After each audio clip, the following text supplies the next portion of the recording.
Hello বন্ধুরা, এখন আমরা এসছি কোথায় বলো? কোথায় এসছি? ঢেউসাগরে এসছি। যদিও আমাদের সবাই ঘুমোচ্ছে, মানে আমরা যাদের সাথে এসছি শুধুমাত্র আমরা তিনজনে এসছি ঢেউসাগর ঘুরতে, আর বাদ বাকি সব সদস্যরা ঘুমাতে ব্যস্ত, তাই তো বাবা?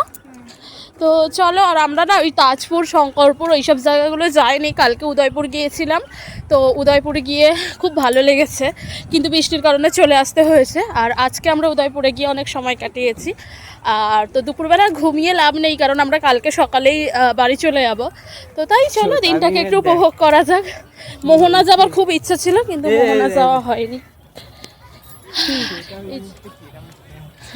তো চলো আজকে আমাদের তিনজনের একটা ব্লগ বানাই ভাবলাম। তো দেখো, এখন ঢেউসাগরের পরিবেশটা ভীষণ ভালো, ভিড় খুব কম আছে, তাই না? ভিড়টাও খুব কম আছে।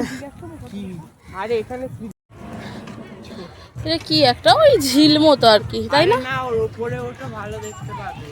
তো চলো যাই। দীঘা এমন একটা জায়গা, প্রতিটা মানুষ যে কতবার করে দীঘা আসে, প্রতিটা বাঙালি যে এসেছে তার কোনো ঠিক নেই। তো চলো যাই, এখন যাচ্ছি। হ্যাঁ, দীঘায় ঘুরতে এসছে, যেখানে যাবে সেখানেই সমুদ্র, আর এই সমুদ্রের আওয়াজটাই হচ্ছে মেন্টাল পিস। তো চলো আমরা যাই ঢেউসাগরের দিকে। ঢেউসাগর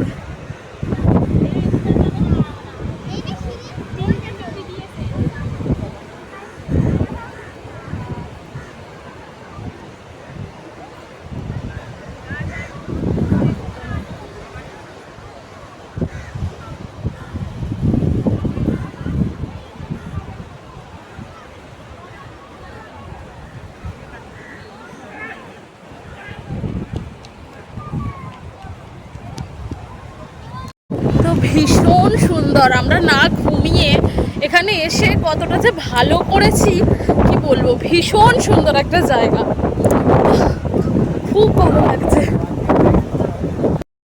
ভীষণ ভালো হাওয়া দিচ্ছে। আমরা এখন ঘুরছি, এবার আমরা যাব বাড়ি। না বাড়ি না, এখন আমরা ঘুরবো তিনজনে, তারপর বাড়ি যাব।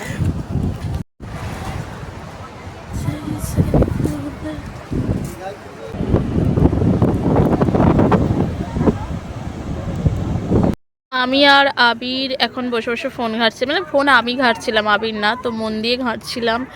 তো তার মধ্যেই দেখছি এদিকে আলো চলে গেছে, ঢেউসাগরের লাইট, কি ভাল লাগছে ঢেউসাগরের লাইট।